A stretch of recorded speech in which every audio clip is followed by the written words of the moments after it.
Mantan Kadis PUPR Provinsi Maluku inisial IU resmi ditetapkan sebagai tersangka oleh penyidik di Treskrim Suspolda Maluku pada 7 April 2026. IU ditetapkan sebagai tersangka dalam perkara dugaan korupsi proyek pembangunan Jalan Danar Tetoat di Kabupaten Maluku Tenggara tahun anggaran 2023.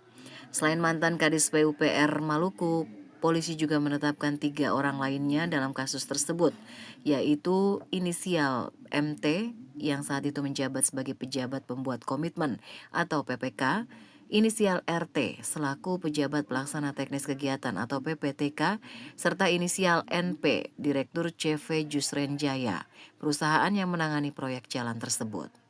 Direktur Kriminal Khusus Polda Maluku, Kombes Pol Peter Yanotama menjelaskan, meski keempatnya telah ditetapkan sebagai tersangka, namun pihaknya belum melakukan penahanan.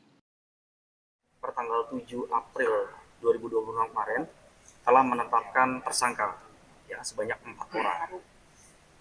Tentu setelah melalui serangkaian gelar perkara yang dihadiri oleh penyidik internal, kemudian eksternal, dan kemudian menganalisa dan menghadirkan alat bukti dari mulai saksi, dokumen, ahli, termasuk hasil perhitungan kerugian negara, penyidik bersimpulan gelar perkara telah menetapkan 4 orang tersangka.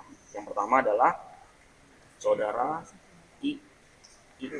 Iku ya itu mantan Kadis PU ya. Yang kedua adalah PPK Ibu M ya, misalnya M.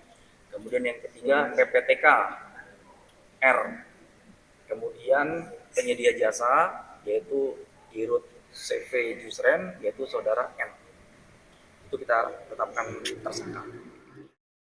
Menurut Yanotama, penetapan tersangka ini merupakan bagian dari komitmen transparansi dan akuntabilitas dalam penanganan perkara korupsi. Berdasarkan hasil audit BPK, ditemukan adanya potensi kerugian negara sekitar 2,8 miliar rupiah. Atas perbuatan para tersangka dijerat dengan Undang-Undang Tindak Pidana Korupsi Pasal 2 Ayat 1 dan Pasal 3. Penyidik di Treskrim Suspolda Maluku akan mulai melakukan pemeriksaan terhadap para tersangka pada pekan depan. Christine Sipahelut Kurniawan melaporkan.